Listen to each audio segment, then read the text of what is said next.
So, yeah. Just So we are going live right now. I'm checking it up. Hitting refresh, all right. letting them know. Oh, oh, okay. I guess we still got 240 to for it to actually go live because we're set at the 7:02 All right. or 8:05. Sorry, I am so scrambled right now. All right. So So, writing good books lately, Josh? Man,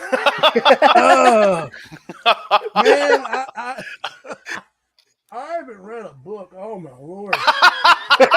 I read a crossword puzzle one time, but I don't think that counts, man. That even scrambles my brain sometimes. Well, I've seen one. well, to answer that question, I ain't read a book since, oh my god, senior year. Same. Senior, I mean, senior when I was in high school. yeah, when you're forced to like read books of Catcher in the Rye and whatever other generic books, it's just like I get the value of it, but I'm not going to carry that to a full blown adult.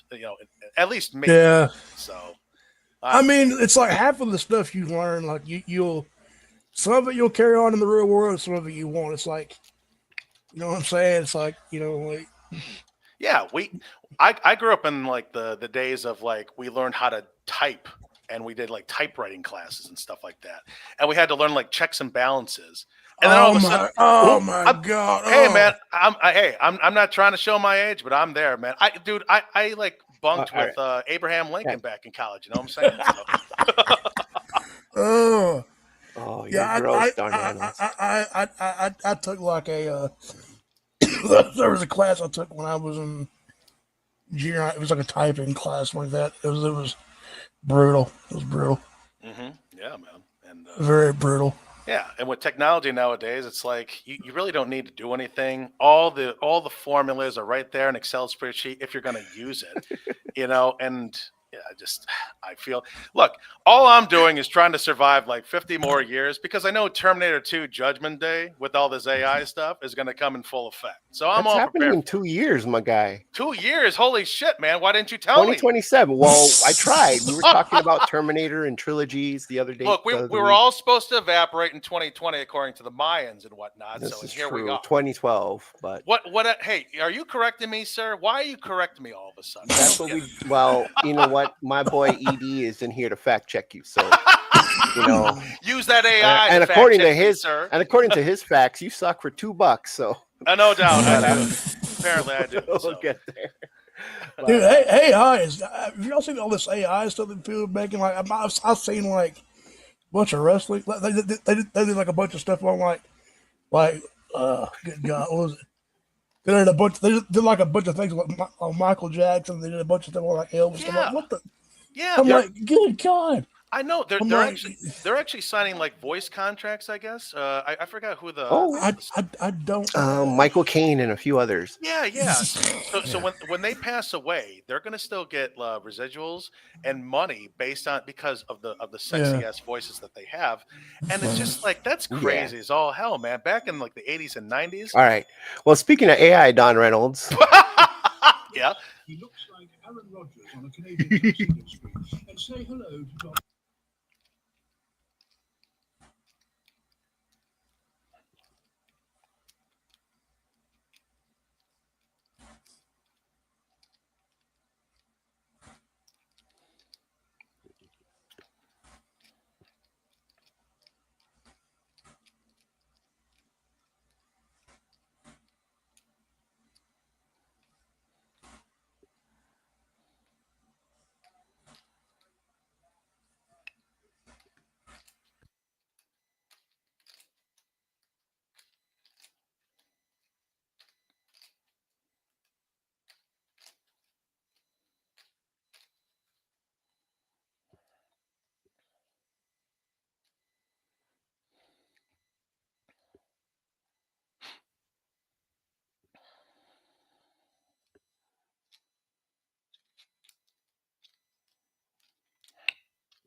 Oh my God, I dropped the needle on the record. Oh, no. Hey everybody. Whoa, what was we supposed to say? Holy shit. It's dropping the needle. No, that's how we do here at the DRWC show. As usual, I am the White Chocolate, along with my ever effervescent co-host, the Don Reynolds. How you doing today, Don? I am doing Something good. special? Yes, sir. Another beautiful day. Always when you wake up and get out of bed is always a good day, man. But how you doing right now? I'm a little nervous.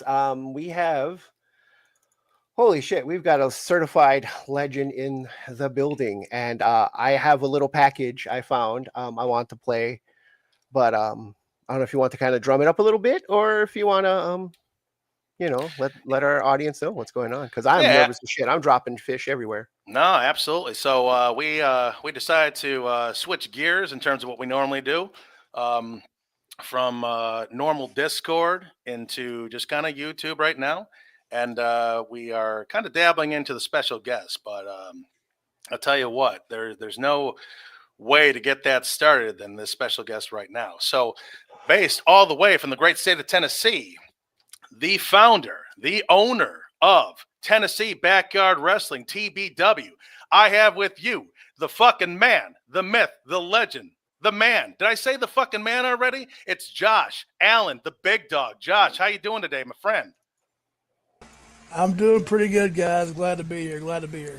I'm very honored to be on the show. I've not done first time I've been on a podcast, and hey, it's been a while since I've been on a podcast. I want to give a quick nod and appreciation to Mr. John Krauser. If I butcher that, I apologize. No, Who said absolutely.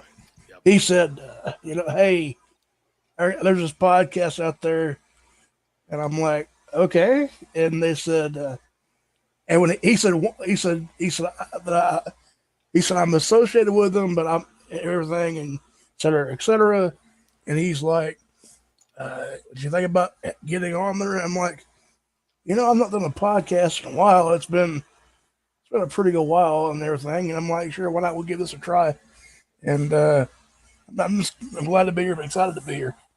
Oh, absolutely. I tell you what, the pleasure's on the table over here, and yeah, that is John Krauser, aka Agent K, is I guess what he likes to be called, like for 5 minutes now. But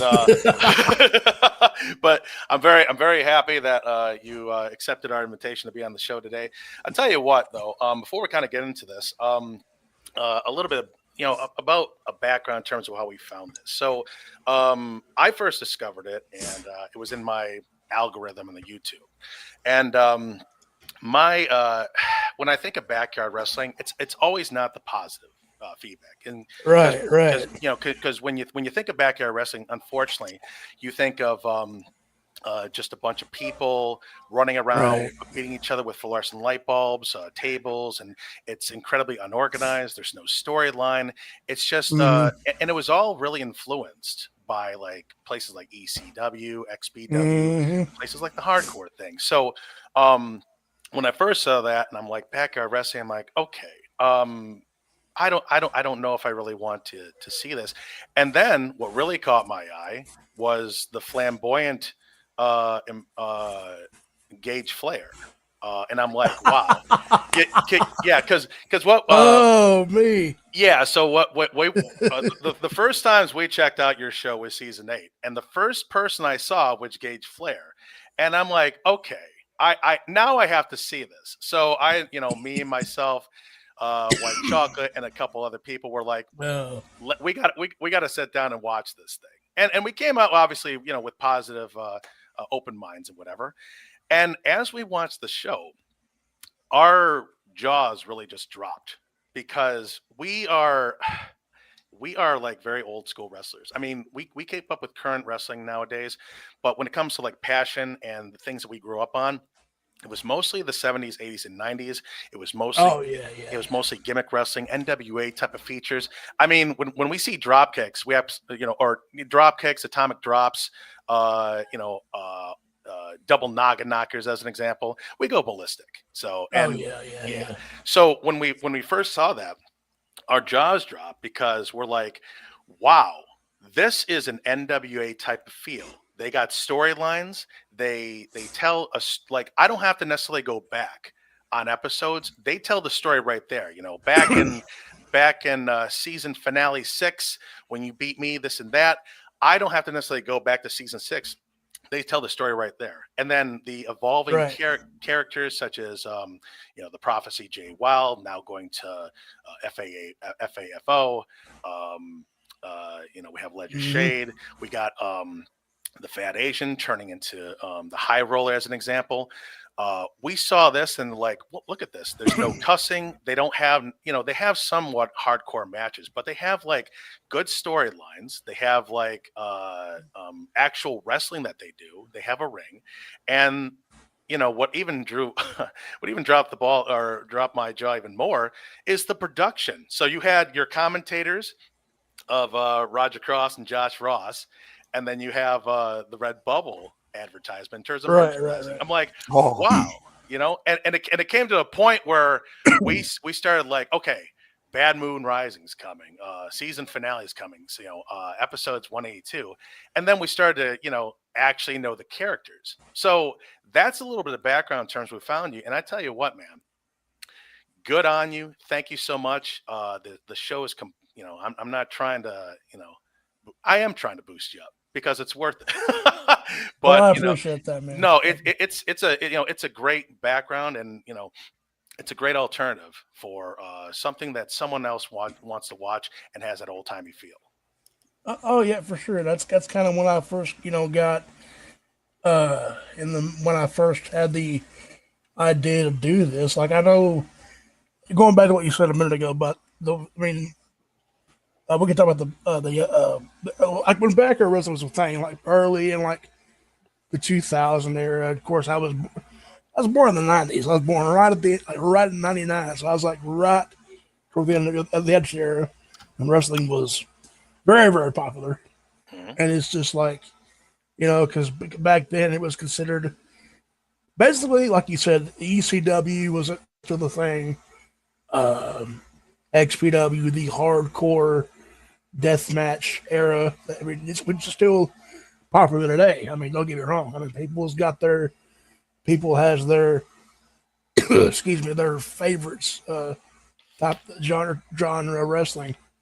And but yeah, like going back to the beginning, it was like, I mean, if you can still find some of the footage out there that they had done back in the prior days of backyard wrestling, it was all the hardcore and just the wrestling. Mhm. And I'm not dissing that at all. No. I mean, it just like, I mean, it amazes me how much the backyard wrestling world has evolved, and I think social media has played a big part in that Mhm. because in the world of wrestling, to get yourself over, you got to be able to promote your production, promote your gimmick, character. You got to promote. Promoting is what gets you out there, and you know, and I really appreciate, you know, all the props. I mean, I appreciate that very much, and I never, you know, from 17 years of age when I was a sophomore in high school, when I kicked this thing off, I had no idea um, that it would be what it is now. And I mean, we've had some good times, we've had some bad times, and it happens. You know, it's life. We all go through our roadblocks, and but I've been highly favored. I've been highly blessed, you know, to be able to have a great group of guys that I've had the privilege of working with and entertaining the people wherever you may be all over the world. And I can't tell you how many people have said, you know, we look forward to it every week and everything and all that stuff. And it does my heart good to know that people, you know, I mean, you're going to have your critics, you're going to have your naysayers and things of that nature. I mean, it's a part of life. It happens, but I'm, you know, I'm definitely, you know, the world of backyard wrestling now, I feel it's like it's been revolutionized. It's been revived. Ever since social media became a thing, YouTube and all that stuff, Instagram, all that stuff. It's a good way, a good outlet of promoting your company, federation, and a lot of going. I'll go into this real quick. I'll turn it back over to y'all. I don't want to keep y'all drawing y'all everybody out too much, but anyway. No, please do. I appreciate it, but I'm eating dinner, so you good. yeah, all right. But yeah, it's just like, and a lot of people that's in the independent circuit. I'll bring this up. I know a lot of people, a lot of people on the independent circuit, kind of, they look at backyard wrestling as like, all these guys are not trained and et cetera, et cetera. Mhm. And it's, I mean, I get it. They got their opinions, and look, I'll listen to any kind of criticism that y'all throw at me. Whatever, any advice or whatever it may be, But it's been an amazing ride from I tell you, from 2017 to where we are now. It's you can definitely tell the difference from the beginnings to where we are now. I can't put it into words. It's like yesterday. It was like yesterday we planned. It was like it was yesterday. We planned the first ever show. It was Titan versus Clay for the U.S. title, and that one match just kicked it off. And then I'm thinking, okay, maybe this will last maybe a little while, and everything. And the next thing I know,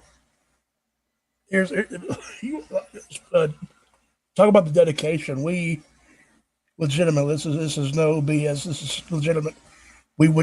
Our taping schedules back then would be after school. So we get right out of school, we come over to my place, we would do our stuff, and we would do it on school days. And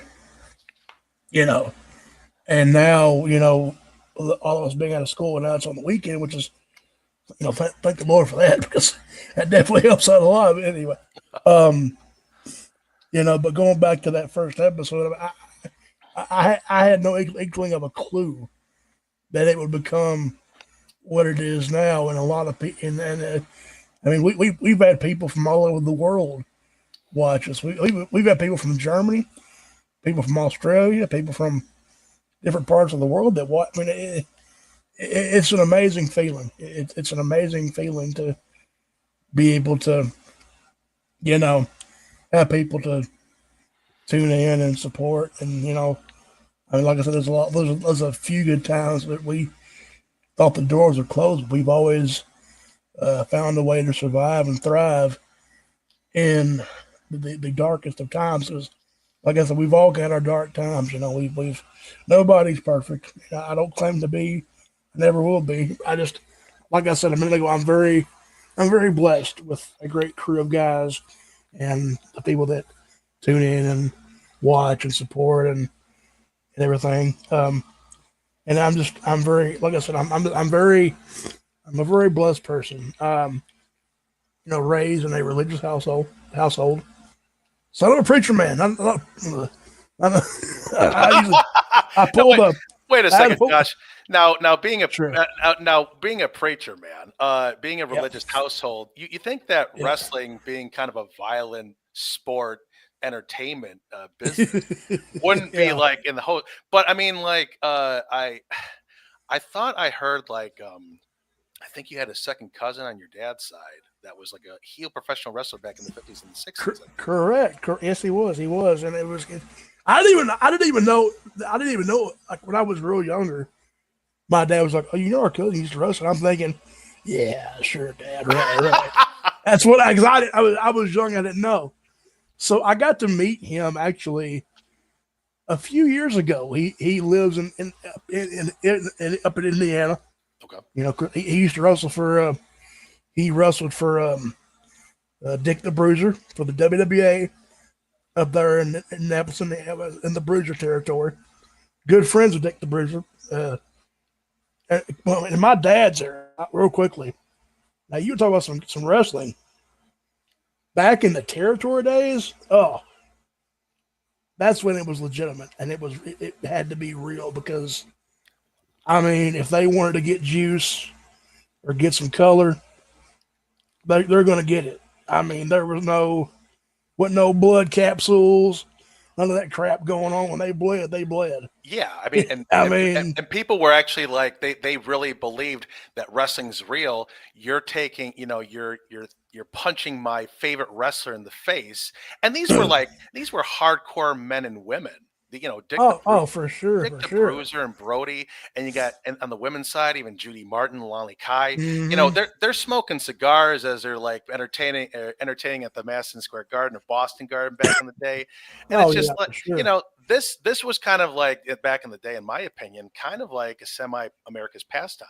Because when you look at these like old for sure. videos, they're all just they're wearing like suits and shit like that because they just got out of work and they're like, hey, let's go to Madison Square Garden and let's check out like AWA or old WWF.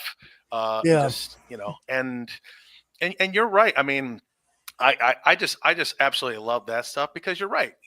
When someone bled, they bled, and it was to the point where it was just like people like ran up on these wrestlers and like, I hate your effing guts. If I see you in the streets, I'm gonna kick your fucking ass. And this was real. And I mean, back in, like I said, the territory days. I mean, the art of kayfabe was everybody out there know what kayfabe is. I'll educate you a little bit here. Tell them. Kayfabe back in the territory days, which was like before there wasn't AEW, WWE, and all this other stuff. There was each state had their own territory. I mean, where I'm at, Tennessee had the Jarretts, and they had Angelo Poffo. They had the IWF, which was an outlaw territory, which was ran by Angelo Poffo, Randy and Lanny Poffo. Of course, Texas had the Funks, the Von Erichs, and guys like that. And of course, Florida, you had Eddie Graham and Mike Graham. They had that, and of course, in the Carolinas, you had the Crockett's. Yep. Of course, up north, you had Vince McMahon Sr. with the WWF. I mean, it's because back then it was, you could be, and going back to the NWA. Now, my father, he grew up on back in my father's day. He grew up on the guys like, excuse me, he grew up on the guys like, being from the South, guys like Jackie Fargo, Roughhouse Fargo, Tojo Yamamoto, guys like that. Mm-hmm. And it was like, because back then it was going back to the kayfabe. Wrestling back then was like the mafia. You can't really once you're bit by the wrestling bug, you can't get away. I mean, I'm that way too. Like whenever we do a taping, I'm like, I don't want it to end. I don't want it to end, man. It's like, I just enjoy what I do. I really enjoy what I do.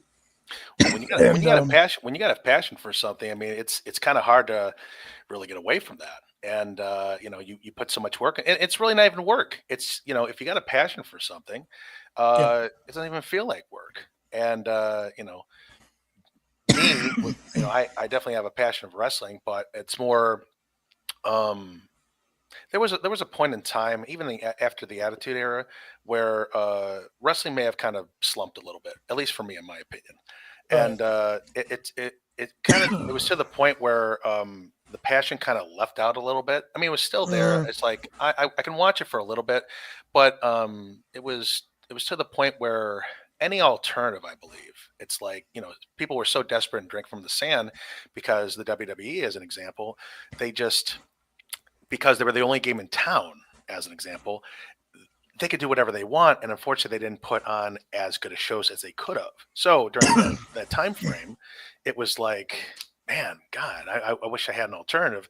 And then AEW came around, and if it wasn't AEW, it was New Japan. If it wasn't New Japan, it was like maybe indie shows around your area. So there was always those alternatives that you could see besides the big boy. And honestly, Right. I would rather watch the local news than mainstream, as an example. I get a kick Right. out of the little jingles from the furniture companies around the area than Right. So that's just my feel. That's just my shtick. It's just a lot more family oriented. When you go to independent wrestling matches, it's got that old school feeling, good guy and bad guy and all that stuff. And it's just, I think a lot more people could just be themselves in those perspectives. Oh yeah, for sure, for sure. I definitely agree with that statement 100%. Because, like, I mean, for the longest time, the Vince and WWE, that was the main dogs in the yard per se for the longest time after WCW was bought out, and everything. Of course, before that, Vince took all the territories were away. The territories all dried up, and it was just Vince. And of course, well, it was WCW, and back then the main three was WWF, WCW, and ECW for the States. Right. Of course, overseas you had All Japan, New Japan. Then you had Onita's FMW for the hardcore fans out there.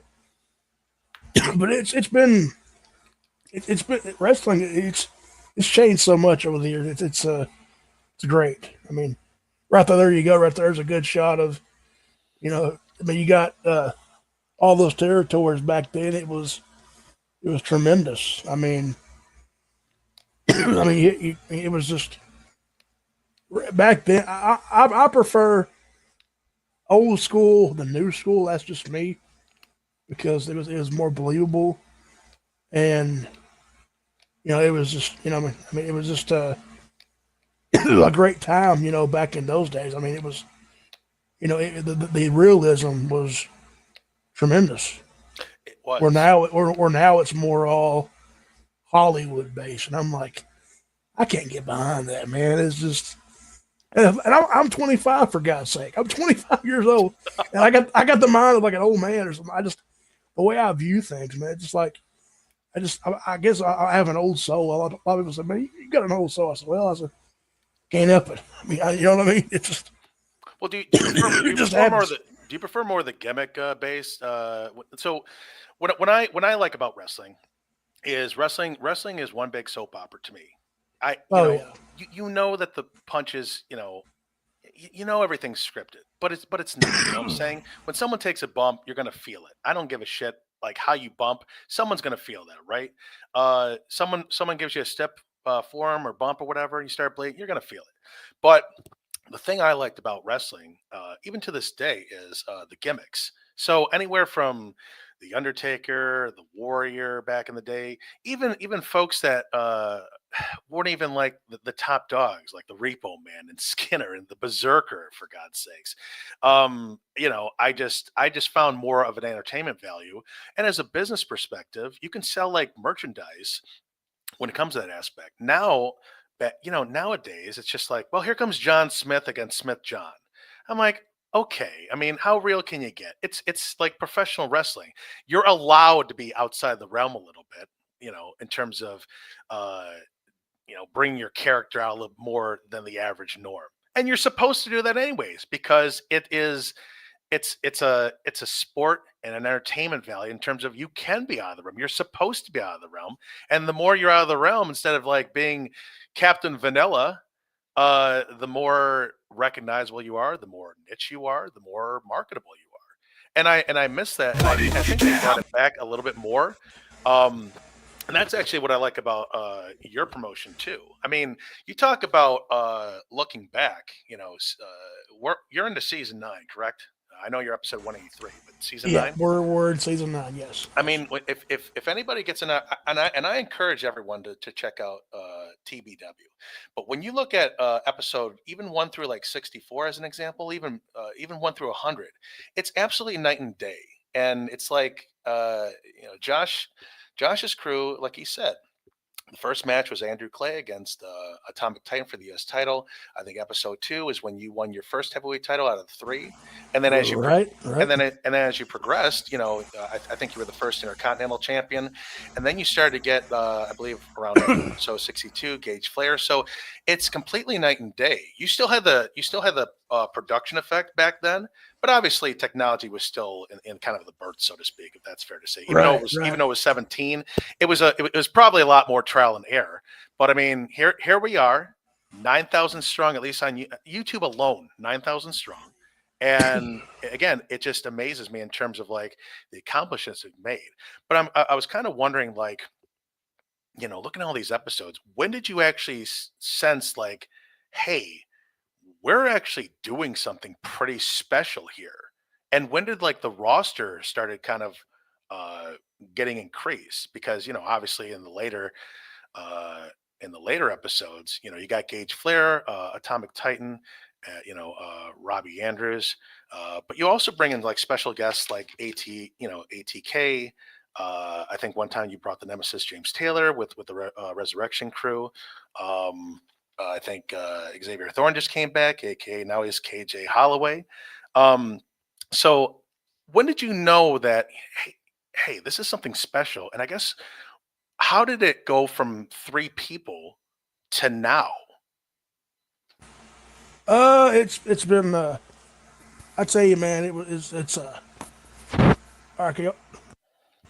Y'all still me out there? Check. Yep, checkity check. All right. I tell you, it's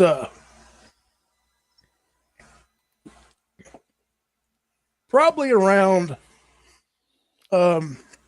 season 4 or 5, I would say. Things got picked up,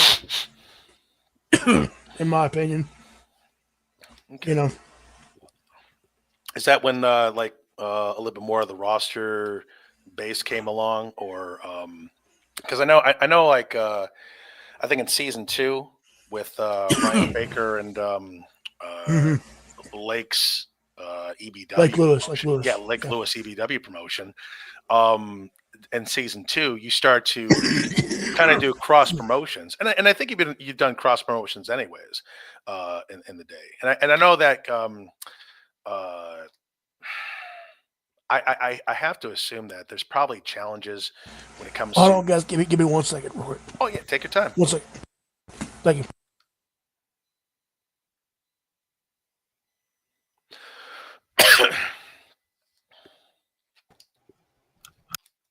Yeah, so I'm just throwing up some of the playlist for all the seasons. So if you guys want to go ahead and check out TBW, show them some love. Absolutely. Over at TBW 2017. Links in the chat and if you all got that good stuff. And if you got any questions, permit me to say this, if you got any questions that maybe you want Josh Allen to, respond to, I would definitely throw that in there. So, yeah, definitely. If you guys out there, good to see everybody in there. Shout outs to Jeff Man, and your friend there, and the other one. Oh, the Villagers. What's up, Villagers? All right. Yeah, they know the score. They got Dirk has like at least 3 to 4 hats now, TBW hats. I think that's fantastic. Yeah, I mean, quick story. When we were watching an episode of TBW, one of our boys, Dirk, actually gave a screenshot in the Wrestling Soup Discord, and someone had to ping me on it because I just wasn't in there. He's like, "You got it, Reynolds, you got to check this out." And a TBW hat came in. I'm like, "That's freaking awesome, man!" So, and just it's not sharing the. Oh, sorry. Go ahead. I'm listening. I'm sorry. No, that's really all I had to say. I just think it's again, I can't say this enough when it comes to the promotion of TBW, it really is night and day. It really is night and day. I mean, you can go to episode 1, as Josh was talking about. it was really only 3 folks, and then all of a sudden it just expanded to this roster, and you know, uh, Dude, and there's so many people now, and like it's crazy. Like I know we were talking about previously how we went from just checking it out as just a rando, like at ESPN Ocho type viewing experience, into like now we know, hey, there's Charlie Sheen reffing today, or the little things. It's like we already noticed it. It's like I don't even do that with regular like mainstream shit. I'm done with mainstream. It's not even my thing no more. We get legit excited. I'm not even fluffing balls here. We get legitimately excited when we're like, oh, this new episode dropped. Shit, yeah. But well, yeah, sorry. I mean, and I'd rather see a local show than the 100. mainstream, just because it has a more personable feel of it. So, Dude, that's awesome. And Josh, I believe, is just kind of Minor details. All right, can you guys hear me? Yes, sir. Yeah, we can hear you. All right, cool. Yeah, absolutely. So, but yeah, I think we were just discussing kind of like the night and day of TBW. Again, I can't stress that enough. I was just kind of curious there because I know, obviously when it comes to everyone's time schedule, we see like we see the regulars from every show, but then we also see, some, I don't want to say new blood per se, but some new folks that are now being involved in the roster. So, for example, you got Aaron Clark that I've seen a couple times. Correct, Now as the Intercontinental Champion. Jay Kolsch has made a name for himself. Definitely, yes. Yep. And then one of my favorite characters is not only well, there's 2. I'm a fan of the managers with Jim. I'm a fan of Jimmy Hart, Jim Cornette, the mouthpieces of wrestling, right? Oh, So, now we're talking. Yeah. The man, I mean, a lot of people say, a lot of people don't give the managers credit. You know what I mean? Because the managers, they're as equal as the people in the ring. Yeah. Well, they not only are they the mouthpiece, but they're the hype guys and gals for their for the wrestlers, and they also make the other side look good too. So you see Jimmy Hart and Jim Cornette and Bobby the Brain Heenan bumping around all that stuff to get their receipt for being total scum assholes, which I like. Yeah, for sure. Even back in the day, I like them just Bobby the Brain Heenan taught me that Santa Claus wasn't real in a prime time. Oh my God. Speaking of the Brain, I mean, rest in peace. One of the greatest. I mean, not only as a wrestler when he was wrestling, but a manager. I mean, oh my God Almighty! It's just. I mean, you listen to me. Go right to the top. I mean, it just. He didn't believe in the Heenan family. Heated to me is when you think of the Mount Rushmore managers, if he's not on there, something's wrong with you.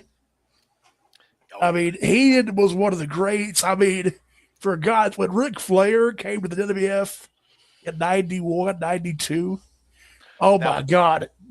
That was the whole Fair to Flair thing. That was probably Heenan's best time in my opinion. I mean, obviously, Andre the Giant and the Heenan family and all that stuff. But when he was teaming with Ric Flair, especially like in the 1992 Royal Rumble was my favorite. But not only the Royal Rumble event, but the whole from beginning to end. And it was the Bobby Heenan show because he kept making fun of like the Bushwhackers as an example, and Jameson, how he dressed and all that stuff. I wouldn't let that. Look at that pig. The low life my taxes pay. It's just like, yes, you're absolutely right. Lord Alfred Hayes as the announcer for that shindig. Oh my God.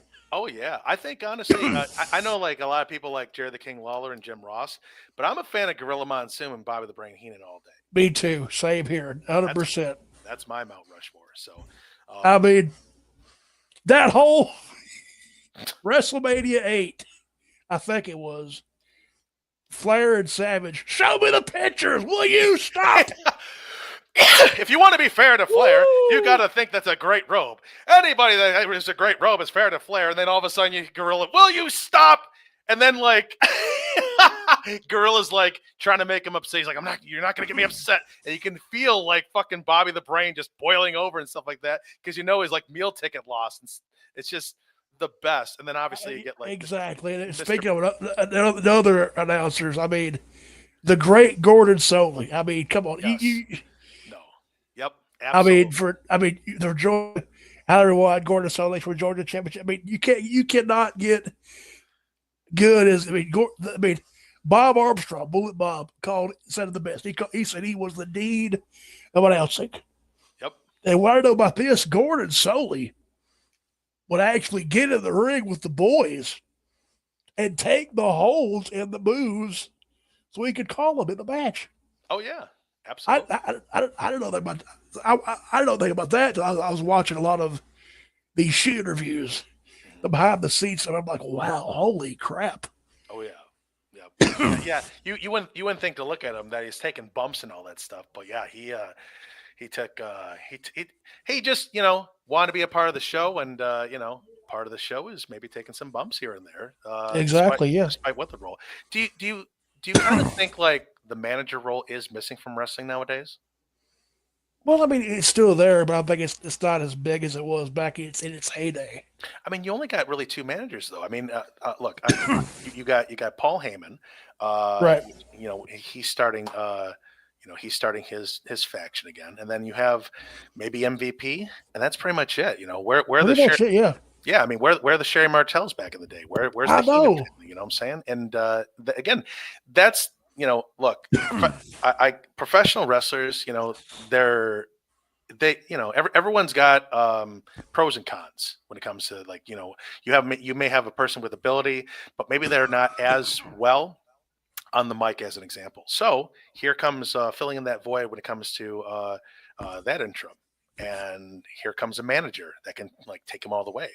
So as an example. So yeah, I mean, I think that the manager role is just as an important role. I mean, and that, and they can get the crowd going, they can get them booing and all that stuff. They can interfere with the match. They can cost someone the title. I mean, there's all kinds of things. And I mean, is it really that passe to the point where they're just not utilizing managers? I think not. I think there's a role for that. I think there's a role for bringing back gimmicks, but that's just me.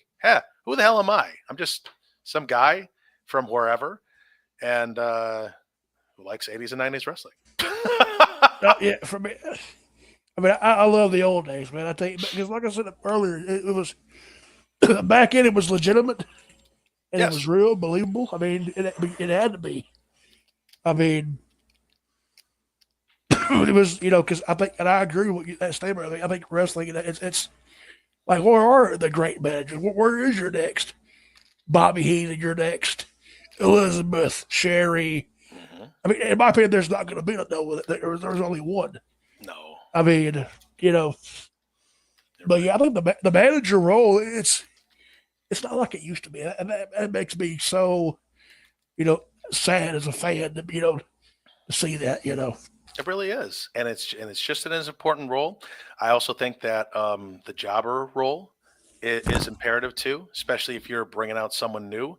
The whole superstar and superstar, I mean, it's okay to a point, but if I'm seeing the same wrestling match like 4 weeks into it, and then all of a sudden I'm seeing the same match into the pay-per-view, that's kind of what I meant by, okay, it's getting a little too much to the point where why would I even see the pay-per-view? Because I just saw this match 3 weeks in a row, whereas the jobber can build up the wrestler. I think the last jobber I seen, honestly, was when Ryback was carrying like 3 guys over his shoulder and stuff like that. I mean, that's the last time I saw anybody with like a jobber. Maybe me too. I agree. Yeah. Well, I was just kind of curious there, Josh. With tapings, and obviously you got to put schedule in consideration and availability for the roster.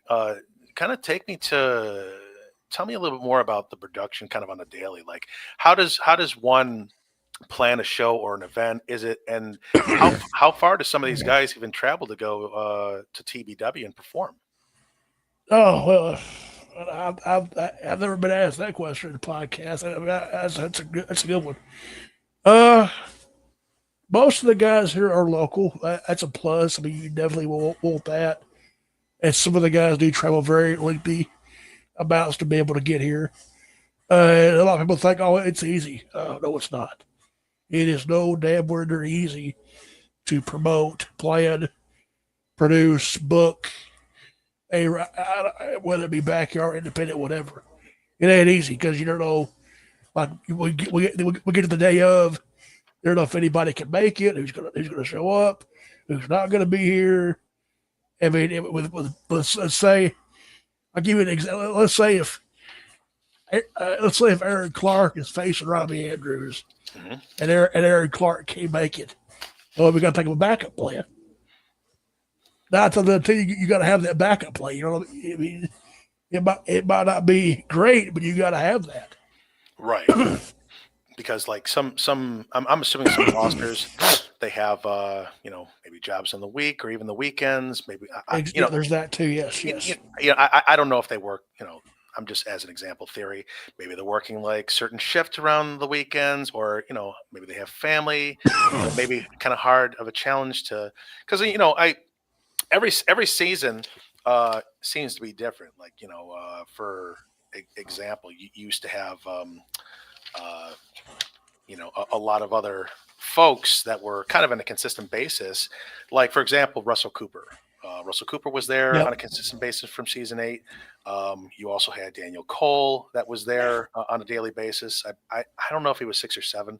And then, the Grim Reaper, Joe Anderson, folks like that were kind of that were kind of on the spotlight. And unfortunately, we haven't seen them since. So I have to assume, a lot of time is, the priorities kind of get in to the equation. And I have to assume that's when, like, you have to do plan B's and C's, maybe get wrestlers that are cross promotion to kind of fill in those voids, so to speak, for a couple episodes.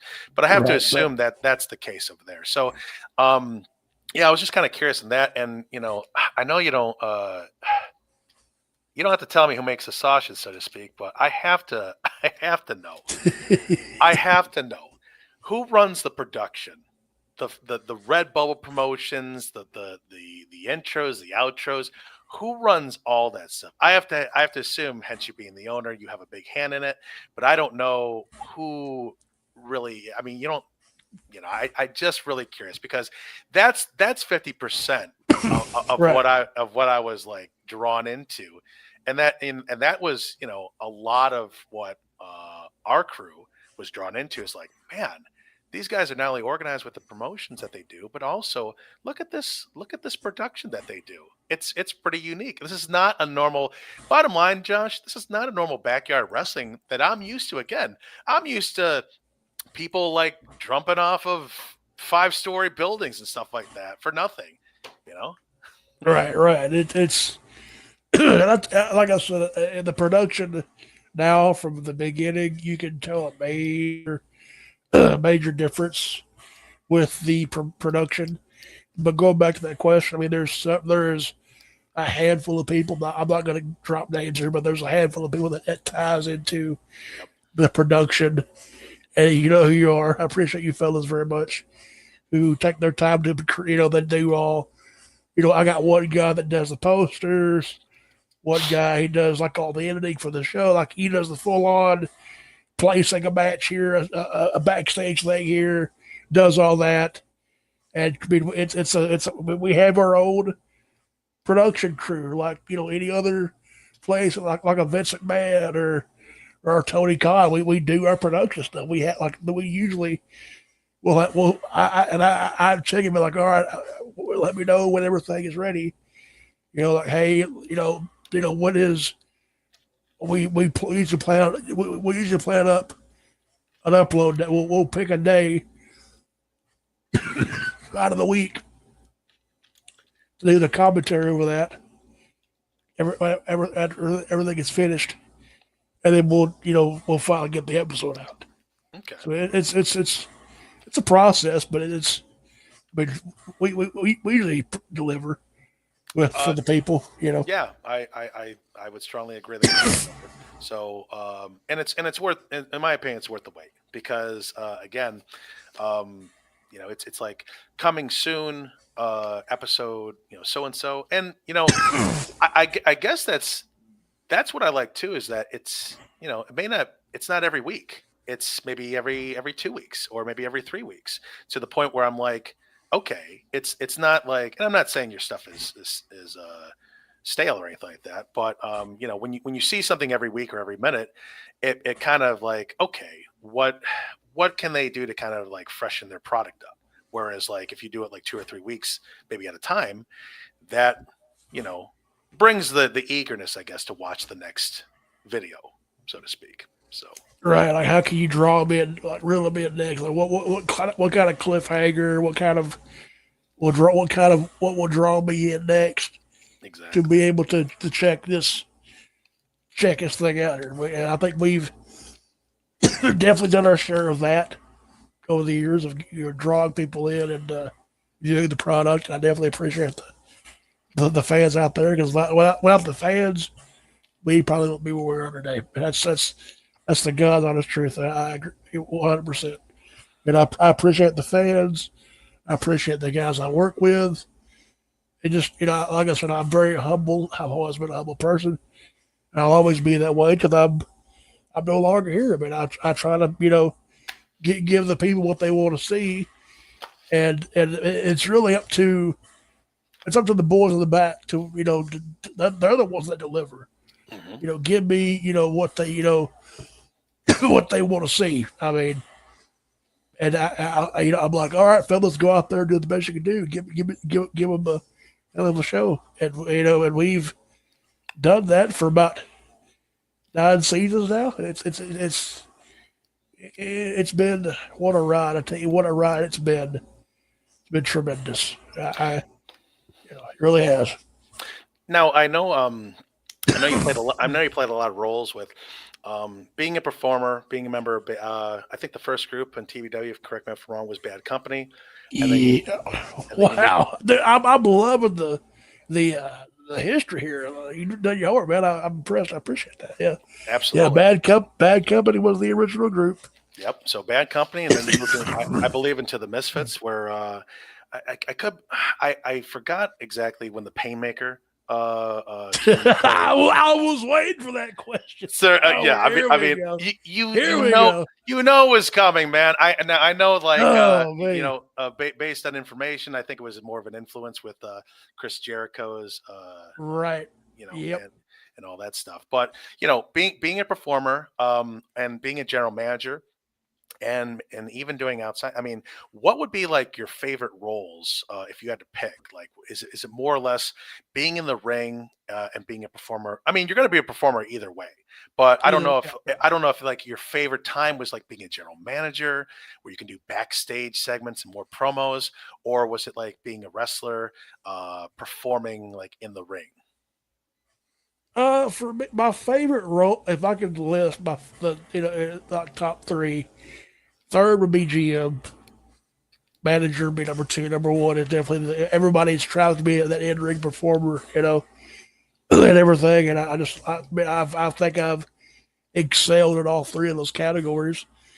And but yeah, and each of them are a different role. I mean, the main 2, the manager and the GM, they're not really a wrestling related type of role. I mean, well, then again, some managers do. Every once in a blue moon, they'll have, like, I mean, going back to Jim Cornette, he would get in the ring from time to time a little bit. Jimmy Hart would for an attraction. He broke his legs for the business, man, in the scaffold. Not of the Skywalkers. Oh, man. Jim Cornette was I got that on DVD. My road, that was one of the matches, the Life and Death of the Road Warriors. And that match, sure enough, it's beautiful Bobby beautiful Bobby and Dennis Condrey against Hawk Animal. You got Paul Hillering. Yep. You got Jim Cornette, of course. Big Bubba Rogers, who we all know later as the Big Boss Man. Uh-huh. And it was just, I mean, Cordy got messed up, man. He got messed up bad. I was like, that fall though. Like he wanted to have boss man Ray to catch him, Right. and he freaking missed him. He freaking missed him. Just it was just. It's not funny, but I mean, it's like I can guarantee poor Cordy was scared shitless. He had to have been scared shitless. he was. He said that. Yeah, he absolutely was scared shitless. He's like, I didn't want to fucking do this to begin with. And there's like, yeah, I'll go up and whatnot for a bigger payday. And Lord knows the bigger payday, I had to pay fucking hospital bills and shit like that.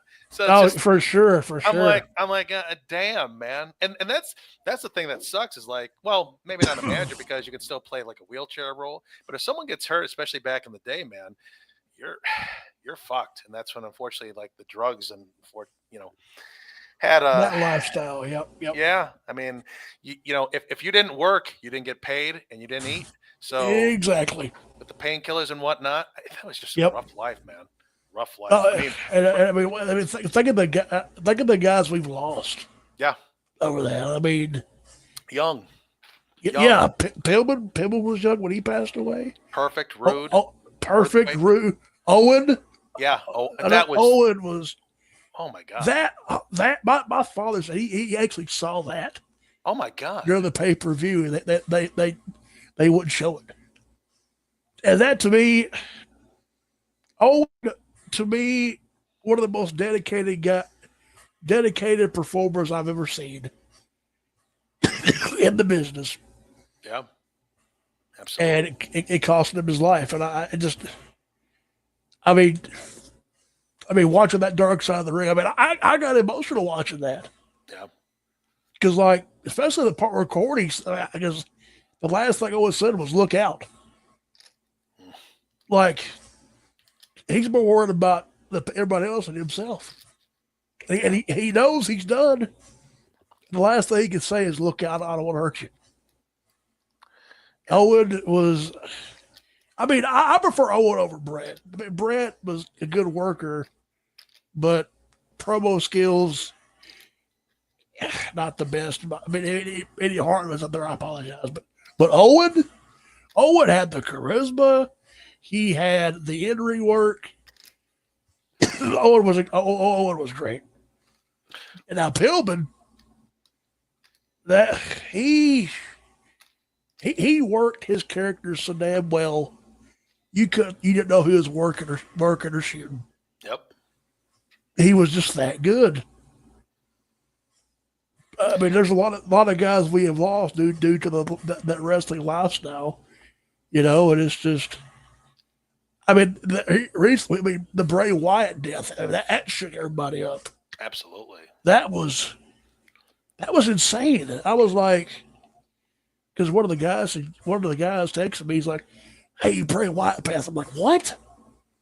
We thought that was from the Onion, like the National Enquirer. We're like, okay, well, whatever.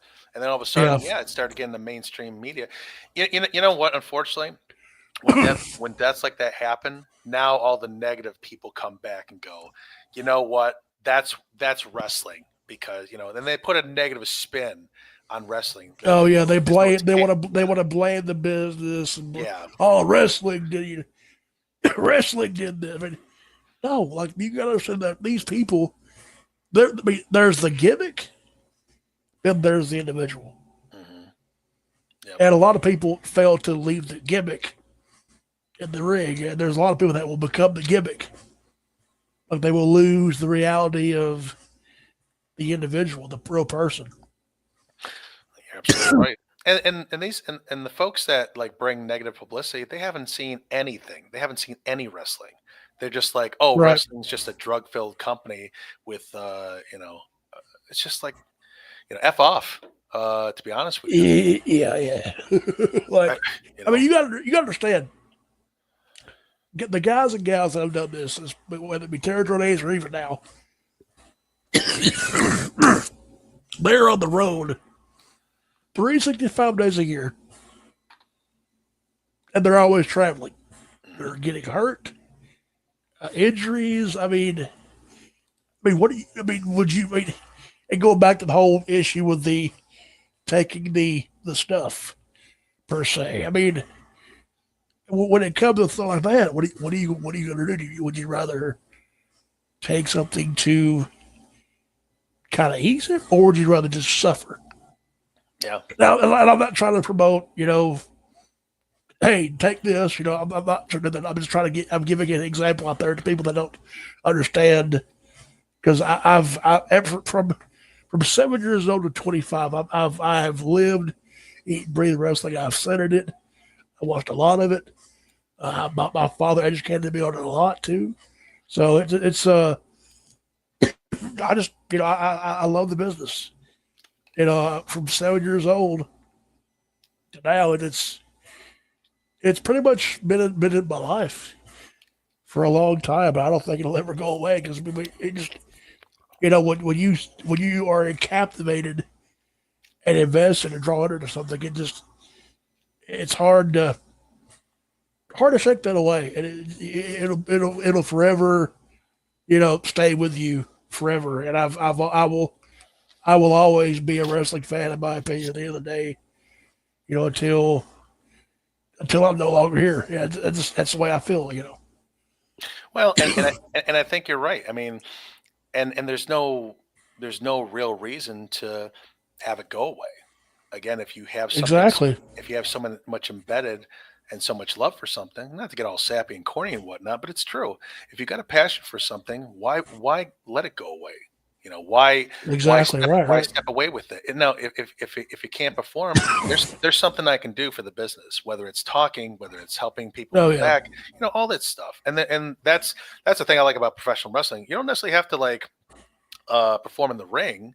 I mean, you can do other things that equate. There's other suits. Yes. Yes, absolutely. And I for one, actually, I was more of kind of a stickler in the back. Like I was more like productions, visuals, and all that stuff.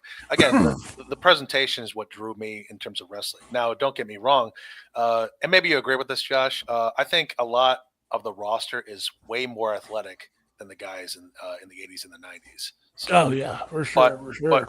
but the challenge, I think, is that, and I don't know if they're being held back, is the psychology.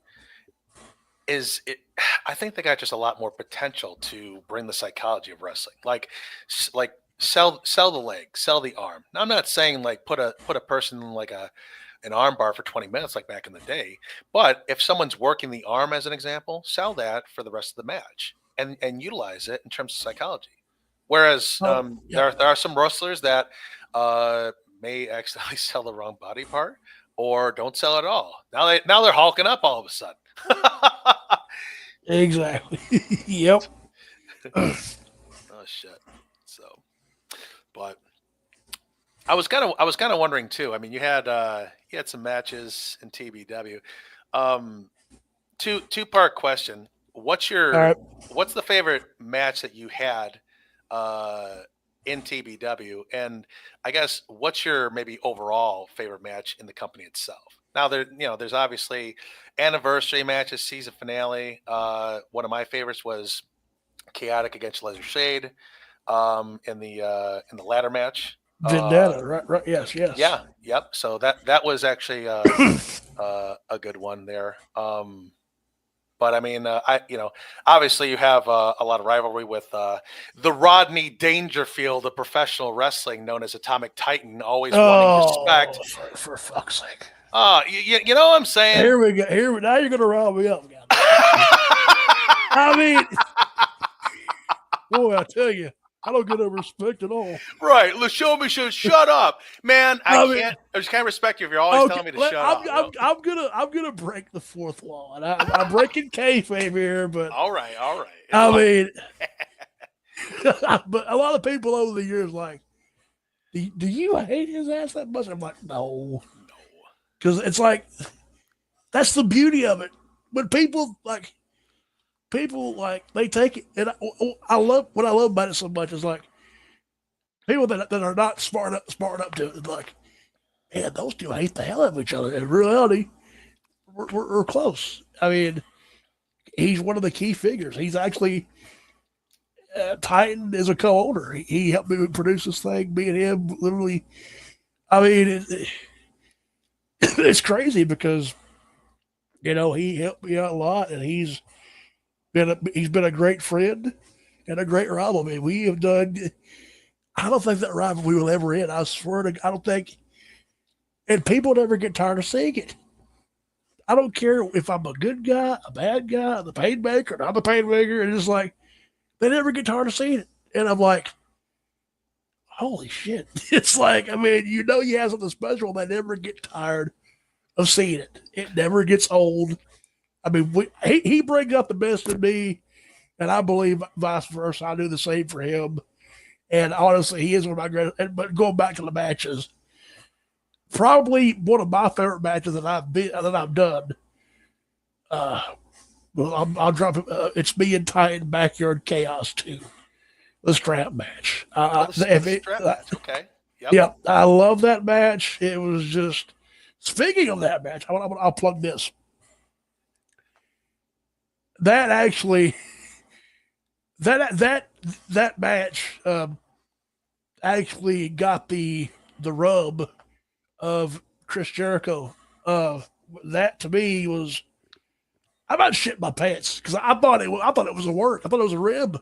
Really? I'm like, Pete, yeah, because somebody on Twitter on X. Whatever, I still call it Twitter because I'm gonna tell whatever. Yeah, whatever. That book face, whatever. Book face. But some gentleman actually shared a clip of that interest that I did. There's a friend of mine that wrestles on the indie circuit. He saw it and he said, "Dude, look at this." At first, I'm thinking, huh? And I'm like, no, this is bullshit. This is bullshit. And then other people will send it to me. Then I'm like, oh my frick! And I have never ran so fast as I ran. I hauled ass. It was after a taping. I hauled ass out of my house, around the corner where everybody was at, and I'm like, guys, look at this shit. Look at the. And they're like, what? What the hell's wrong with you? I'm like, Jericho just. I'm like, they're like, what? And we all just, it's like we all thought we won a damn Super Bowl. It was cool. But the best thing about that, he said, Jericho, the tweet, it's still on Twitter, but the video's no longer there. It's still on his Twitter. He said, "This is amazing. Go for it, Josh." And I'm like, holy shit. Because I was thinking, this either go two ways. A, he can be like, "Oh, this is cool," or B, look at this stupid idiot. Like that's what I was. And I'm like, and I thought it was going to be the second part, because how some people will be. But I was like, it was more of a nod because I mean Jericho in Japan when he did that Omega match, the Painburger still was phenomenal. Different side of Jericho we never got to see at all, and. But yeah, going back to that, I mean, ever since that nod, happened, people used to give me a lot of shit for doing that gimmick, and I'm like, I mean, you got to look at it this way. Look what Gage does. His is a nod and tribute to one of the all time greats, and Gage has done this since 2002, long before me, way before me, and. Ed Flair was always his favorite. And I tell you what, he has got that shit down to a T. The woo, the strut, the speaking mannerisms, the cadence, the moves. Yes. Exactly. And he went off a helicopter an anniversary. That.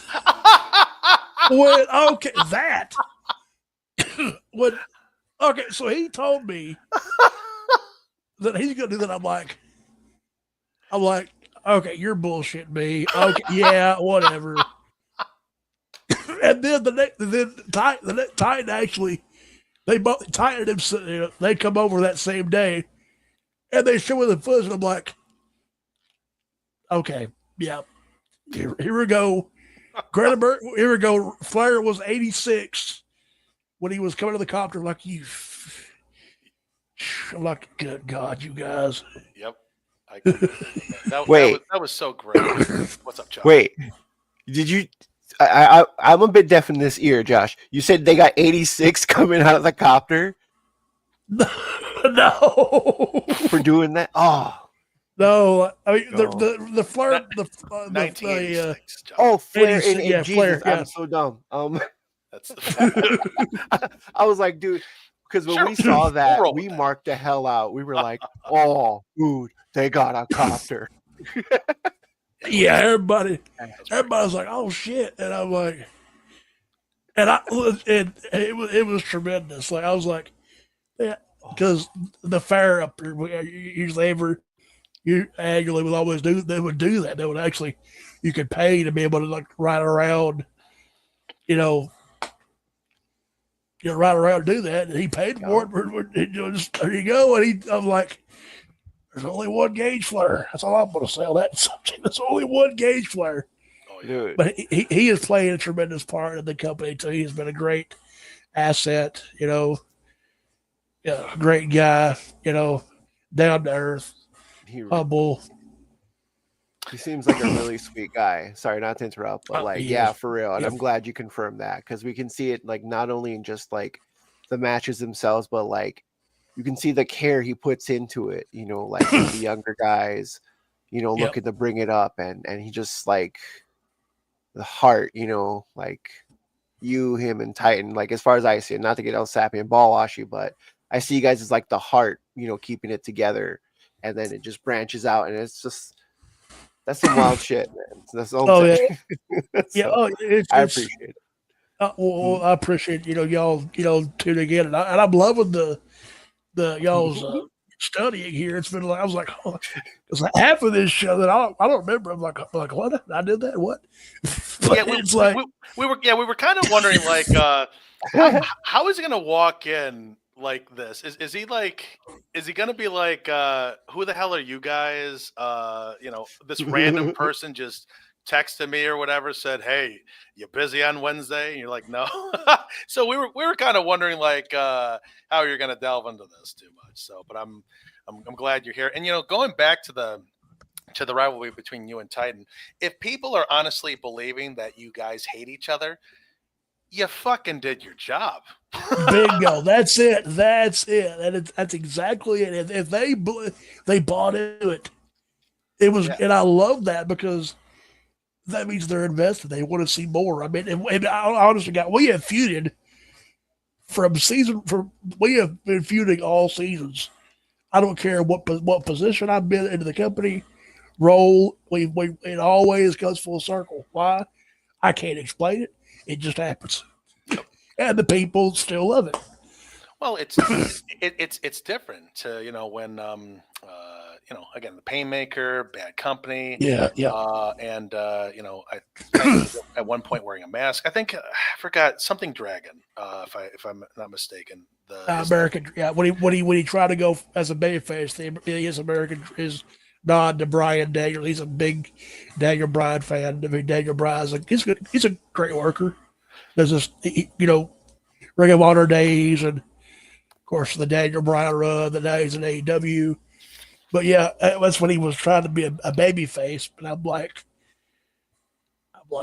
dude, you're a natural born heel. Yes.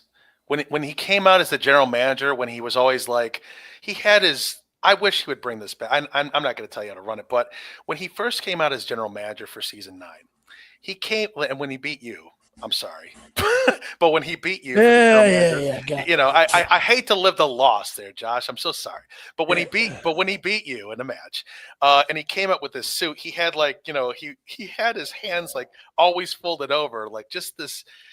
God, I can't wait for someone just to beat him up, and it was great. I personally think he is way better of a heel than a baby face. I've told him that over the years. I said you have that slappable face. Yeah, yep. And people be like, I want to see somebody just pummel this guy the next week. And it was kind of funny because one guy, on TikTok, somebody said Timu Bishop. I'm like, oh my God, I can't unsee it. I cannot unsee it. I can't. And I'm like, And every time, I swear, it was one taping, he's either doing his stick, Mhm. and some of the guys, I think it was Johnny J. Johnny J is first going, I'm back, and I'm like, oh my god, and I busted out laughing, and we all start doing it, and I think we were trying to give him the break, and he knows something. I was like, okay, this is, I gotta give Titan credit because he has come a long way over the years, and he has been, like I said, a good friend, a good rival. Even now, live when we was working together, Mad Computer Days, Industry Days, et cetera, et cetera. It's been tremendous, man. It's been, like I said, I've said it. I'll say it again. I'm very, very blessed to be with a great crew of guys. It's been a wild ride, and I'm going to ride this way until till, you know. I mean, I don't want it to end. You never want it to end, right? Right. But it's like, I mean, I want to ride this until I can't ride the wave anymore. I mean, that's the way I'm. I've always felt about it. Well, it's like that Frank Sinatra song. If I ever end the career, I'll do it my way. Exactly, and I think we've all done it our way, pretty much. And it's just really cool to see. I mean, not only Atomic Titans evolved, but I mean everyone's evolved. Like, for example, again, I'm a big manager guy, so when I see Johnny J and when he's like I think he's the either the best talker or the second best talker. Charlie Scene is right up there too. And again, I'm just a manager guy. Charlie. I mean, what another, both of those guys, quick, like a sponge. They absorb it. And then when I first met Johnny J, and he was working with Daniel Cole, that was like our Paul and Brock duo at the time. I'm like, oh, the Alpha. Yep. This guy starts to speak. I'm like, it's like he's out for 10 or 20 today. And I'm like, where's this guy been all my life? Yeah. He was like, but like, it was great. And Charlie C, who we usually start the guys off as a referee to get that feel, whatever field they want to choose, whether it be referee, manager, wrestler. And then Charlie was like, I want to be a manager. We're like, okay, show us what you can do. Then we had Jay Kolsch go to the dark side, and Charlie became Charlie Seed, and what a duo that's been so far. I mean, holy crap! I like. I feel like it's kind of one of those. It's a Rob Van Dam, Fonzo type of feel. Well, it's sort of, but I mean, Johnny J and Charlie Scene, they remind me so much about like Colonel Robert Parker. So, yep, especially Johnny Rob Parker, aka Robert Fuller. Yep. Yep. And the cadence, and I'm like Charlie C. I'm like, wow, man, this is awesome. But again, I love the promos. I think Charlie C, in my opinion, has helped out Jay Kolsch. I think Jay Kolsch's strong suit, and correct me if I'm wrong, is his wrestling abilities. And I think having the mouthpiece of Charlie Scene completes that role to build him up a little bit more. I definitely agree, 100%. Yes, definitely agree with that. Yes. Yeah, I mean, with the tutelage of Gage starting out in Kolsch's career, and then Kolsch obviously breaking up by being Flair at the end of the day. But then obviously it was a big surprise when he's like, hey, F off, and I don't, I'm here for the money. So he's joining $1 Million Man's corporate team, and here comes Charlie. When honestly, like when he did the whole, I'm like, yeah, he's like a $1 Million Man type character. I was like, and the thing is, nobody's done that. Nobody's ever done like a manager character like that before. And I was like, okay, we'll do this. And they've been cooking ever since, and it's great. And what a duo they've been. What a duo Johnny J and Flair has been. I mean, tremendous. I mean, he's definitely. I've said this. He's the manager of champions. I mean, look at the people he's led to the titles. I mean, Daniel Cole, world champion. Yep. Russell Cooper was a U.S. champion under his wing. Yep. Flair is a world champion. I mean, he is the manager of champions. To me, Johnny J is like the Johnny J is like Paul Heenan, J.J. Dillon, Corey wrapped up into Yep. one package. Like Yep. those, I've seen those guys in Johnny J, and he's what a mouthpiece he is. He's a tremendous guy. Yeah. I guess the final question I had was if you had to give any kind of advice for someone that is wanting to get into maybe the backyard circuit or even independence, what advice would you give that person? Well, one thing I would definitely say is follow your heart.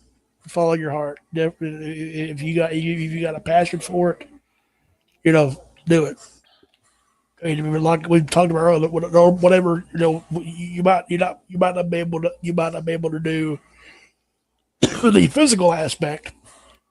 There's other suits. There's commentary. There's managers. There's ring announcers. There's interviewers.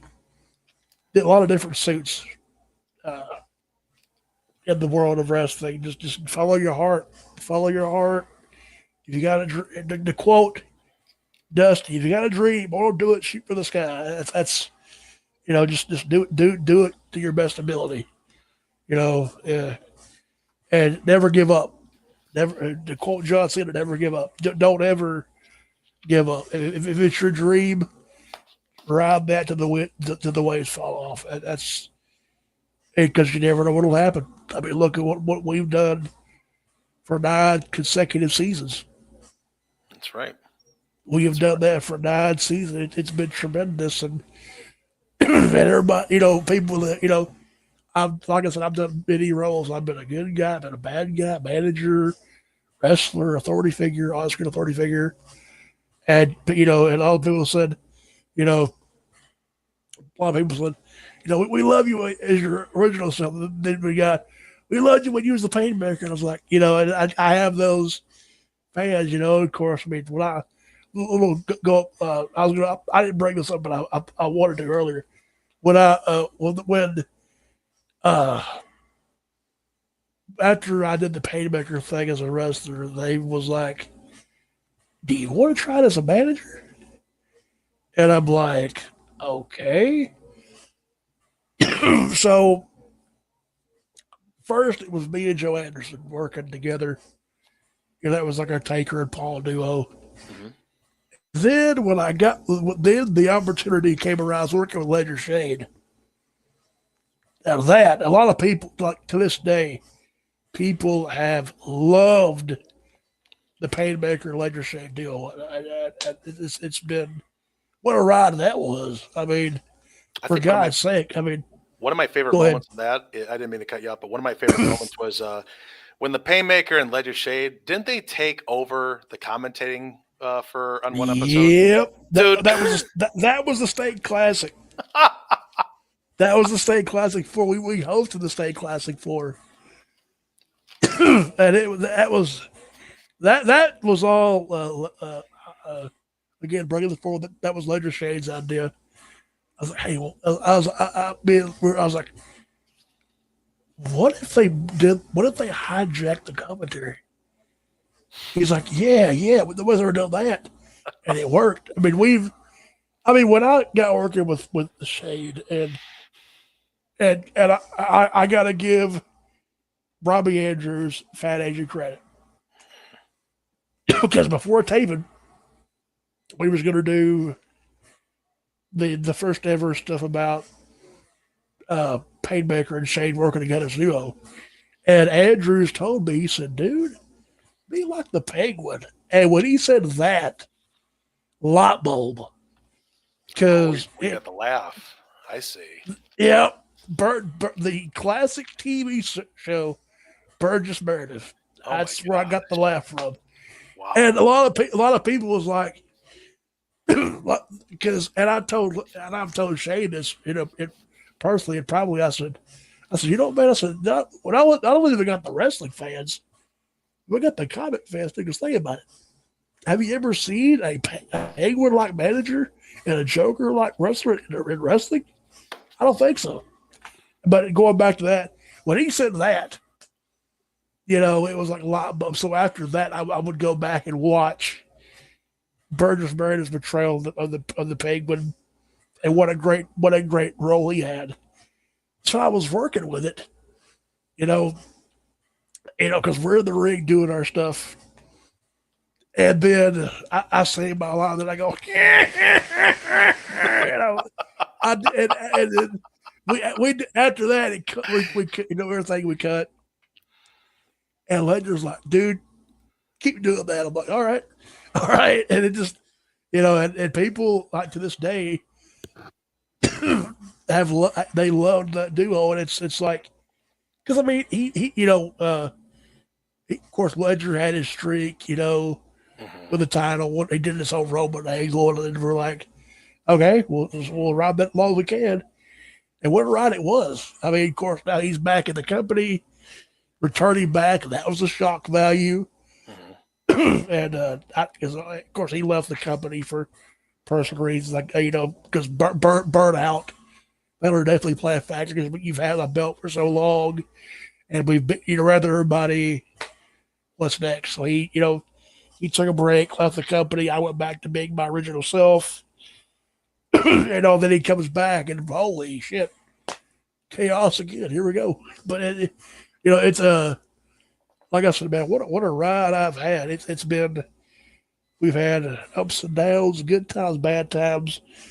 We're still kicking. We're still living on the edge of a lightning bolt. To quote Dusty again, I've always been I've always been a huge Dusty fan of Dusty was one of my inspirations for my lighters. When I get that paint on, it's a whole different ball game. A whole different ball game. When I get that paint on, it's like, and you can tell the difference because with the paint, that's a gimmick. But when I'm out there, doing my thing as my original self, that's just me. I'm not really a gimmick. It's not really.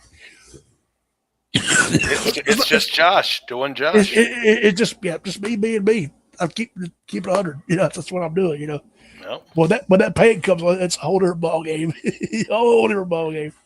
And it sounds like a lot of fun because I think and a lot's changed. I know you had that IC. I think it was an IC title run, but Continental. Back to it was the Continental title. Yep, that run was fun. A hell of a lot of fun to do that. Yeah, so obviously, things changed over the past like 5 years. So obviously, you've had a lot, and when we first saw you, we saw you as the general manager. I'm like, who's this guy coming back bad to the bone, and all that stuff? Who's this hard ass coming down the ring and ordering people around, all that stuff? So it just, and again, it's a very old school feeling. I can't say that enough, and that's the niche. I mean, it doesn't matter whether you're in a wrestling business or any other business. You got to find a niche to kind of separate yourself from the rest of the pack.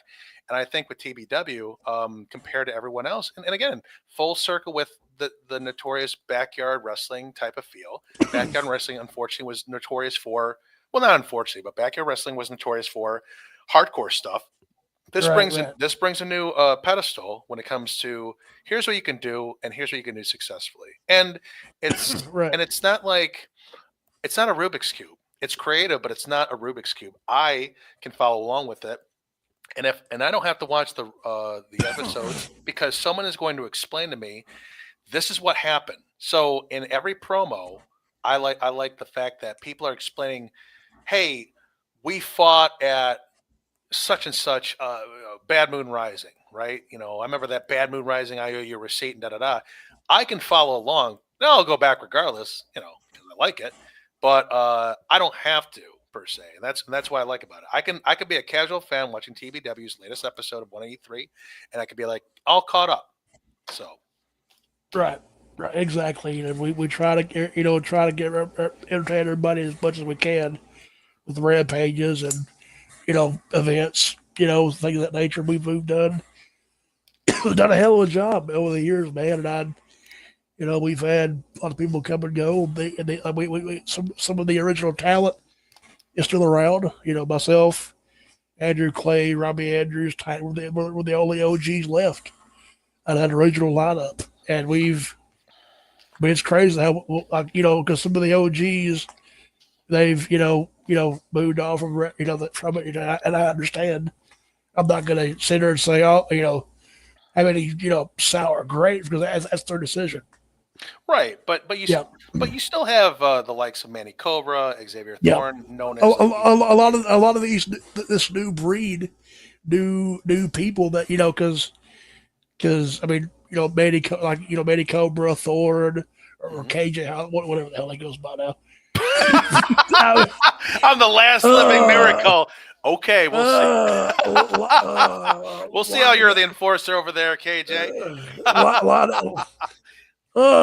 of guys what a putz, I swear. Anyway, bad move, kid, bad move. I mean, we've had like a lot of these new guys, like a Manny Cobra, Xavier Thorne, or an Aaron Clark, or a Jay Colch. I mean, they breathe the next generation of what TBW is and what it can be. Mhm. I mean, that gives me, look forward to, because now I don't have to get in the ring much as like I used to, because back in the day when the roster was very slim, I would be all wrestling all the time. Now that kind of, every once in a while I can get in there, because when, whether bad at the moment hits or she just hits, shit's going to go down. I mean, I just, like, it just happens. People, it's like people can't get enough of me. I think a lot of people, I'm going to, shoot from the hip. A lot of people can reconcile with me. They can live through me. Like, hey, this guy's out here. I was going to bring something else to keep in mind. Like, I was never, for a shoot here, I was never supposed to even make it. I was supposed to live like 72 or 73 hours because of my medical history. Yep. And honestly, I mean, and I try to, with me, wrestling, given the cards I've been dealt with, I can't do a whole lot of the ring, and I get that, but at least I can still get out there and do my thing and be able to entertain people. Like I said, I might not be the flashiest guy out there in the ring, but what I do have, and this is one thing you got to have in the wrestling business, you got to have charisma. You got to be able to draw them in. You might be one of the most worst, in ring guys out there, but one thing you got to have, that's charisma.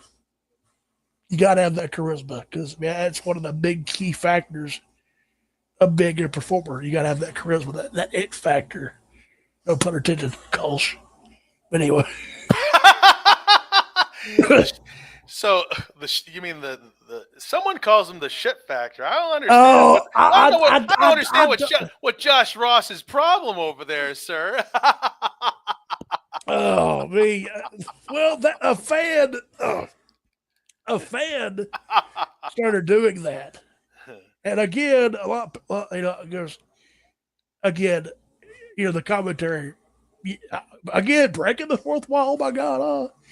Yeah, I do I'm behind the voice of Josh Ross, and a lot of people have asked me, man, you sound so much like Jim Ross. It's unbelievable. And I'm like, well, I mean, because I grew up,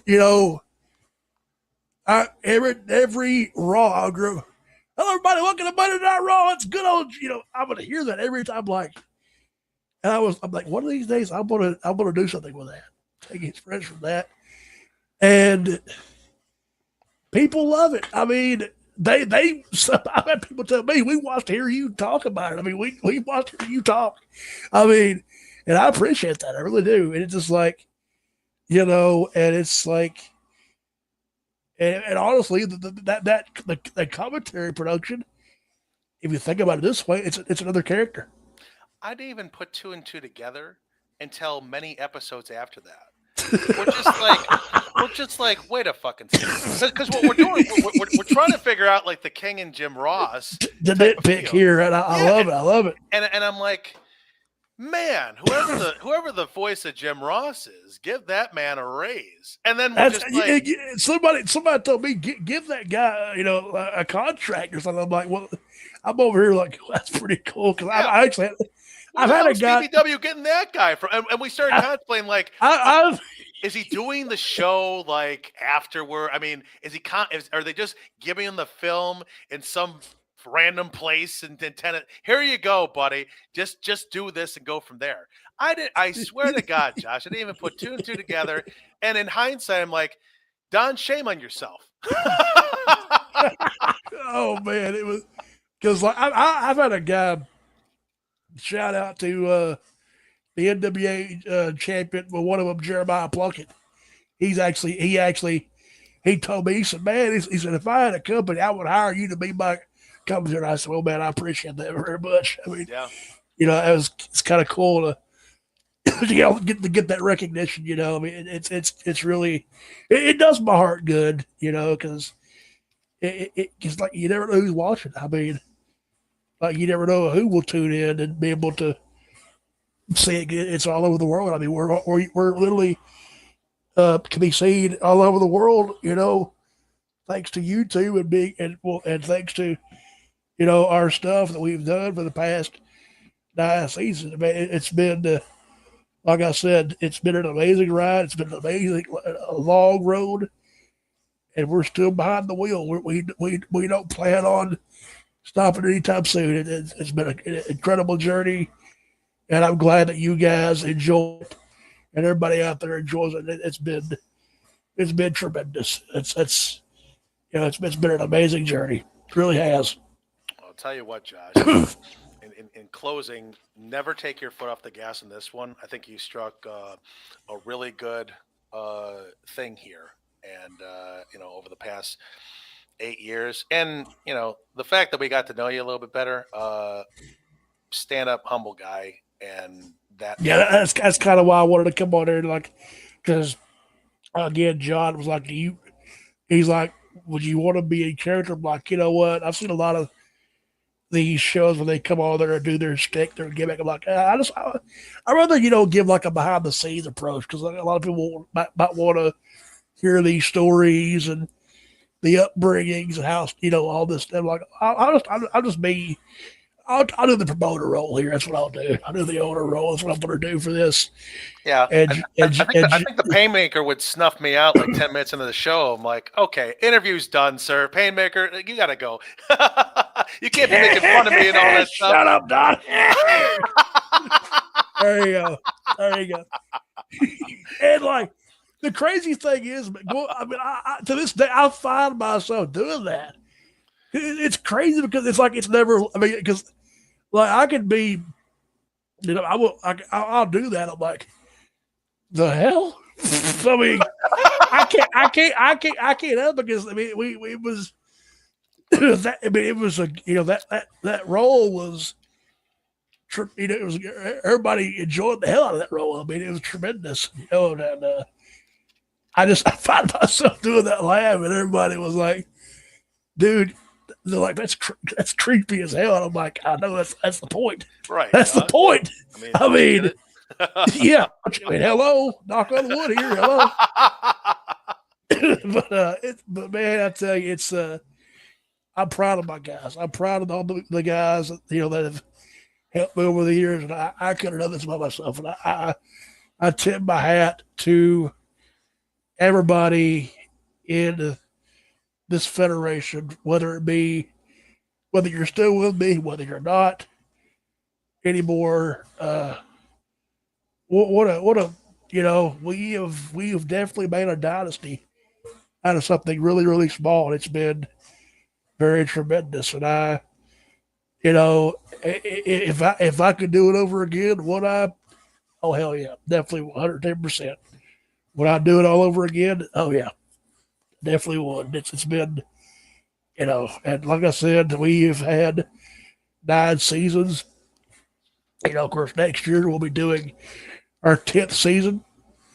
got some good stuff planned out for season 10. I'm not going to give any details away, but it's going to be season 10 is going to be good. We're trying to get around everybody's schedule to make everything good for everybody, as a unit as a whole. And but yeah, we got some good stuff cooking for season 10. We're getting in the works, discussing things and things like that. But season 9, we got, let's see, Redemption. And after Redemption is season finale number 9. That's our season ender, our mini season finale is like our mini WrestleMania in a way. Of course, anniversary. That's the big one. So That's our WrestleMania. Would it be like a Royal Rumble ish for the anniversary for the season finale? You think? In a way, if you could coin that phrase, in a way, yes. I mean, of course, we actually did have our own Rumble. It was called a Raging Rumble. There has been talks of bringing that back in the future. I will drop that little spoiler for you. There's been talks of bringing that back, but as far as when, I don't know. We'll see. But season 9, we've got these last 2 events, which is Redemption, and then of course it'll be season number 9, which is, and then after that it'll be season 10. Well, we'll be pretty excited. I mean, if anybody hasn't hasn't been up to date in terms of TBW, catch episode 183. Redemption is coming soon to a theater near you. And I believe the match card is Robbie Andrews, Tri-State Champion Open Challenge. Yep. You got Jake Kolsch and Atomic Titan against Ledger Shade and a mystery partner. And a mystery partner. Huh. So have to tune in on that one with the special enforcer KJ Holloway. So, and then of course you got the main event of Gage Flair against Jay Wild. Former Prophecy going rogue, FAFO, I think. So Yep. we're gonna be interested in that. So, but yeah, I mean, Josh, I want to, just like the beginning of the show, I want to thank you so much for taking the time. No, man. Thank y'all. Thank y'all. And I thank y'all for having me. I appreciate it. It's been a great show. Yeah, absolutely. So it's been great unlocking all these memories and the things that happened tonight. It's been a great time. We got to do this again. Definitely. Absolutely. I mean, I think I can speak for White Chalk when I say, anytime you or the roster wants to come aboard, absolutely hit either us or Asian K. So you can make Fuck that guy. I'm gonna bomb Asian K in the head. So hey, you want to come over here? Yeah, sure. Why not? So, but no. Wait. Oh, please, Josh. Okay, Josh. How could you not know he may or may not have had a rape van waiting for you when he messaged you? Oh, good God. Anyway, no. Dude, I just want to say, like, as a fan, just sitting here listening to you 2 guys gab was fucking amazing. So, and that's why I'm sorry. I know you're the swearing, but I had to accentuate it. So, Yeah, watch your damn fine. mouth. He's a religious family. You know what I'm saying? you an asshole, Reynolds. Wait a minute. Hold on. I'm doing some language right now. I didn't hear anything. That's all edited, Josh. I mean, oh yeah. We'll clean up in post. It's all post and shit. Yeah. Shit. I mean, come on. But no, for real, Josh. Like, as a fan, like, just I was mesmerized, and it just felt good. So take that, translate that however you want, but just know I enjoyed my time with you here. And I got the best I appreciate it, I guess. Right on, dude. So, Josh, yeah, definitely a pleasure in speaking with you again. Like you said, I think we got to do this another time, but where can, I would love to have you kind of plug your stuff. Where can people view you? Well, you can check us out on Tennessee Backyard Wrestling at TBW 2017 on YouTube. You can find me on Instagram as Joshua Allen TBW. You can find us on TikTok. Just type up Tennessee Backyard Wrestling. You should find us on there too. TikTok as well. Those are the main outlets we have right now for social media platforms. We have our YouTube channel. We have of course, we have a Facebook page, Tennessee Backyard Wrestling, our Facebook page. If you want all your TBW information regarding information about events, rampages, results, check us out on Instagram, Facebook, and just like, subscribe, and tune in for Redemption. Who's going to have the Redemption coming up? That's our plug right there for Redemption. It's what a card we got for that. Absolutely. I mean, I think Manny Cobra is and Aaron Clark. So there might be something there because Manny Cobra, he's been in a slump. I tell you. Yeah. He's been kind of hey, he's beating up on refs now, right? Like, what's going on with Manny Cobra? Talking up with Talk, because I'm not. I'm not going to talk to Manny Cobra. I don't want to get my ass kicked. Shoot.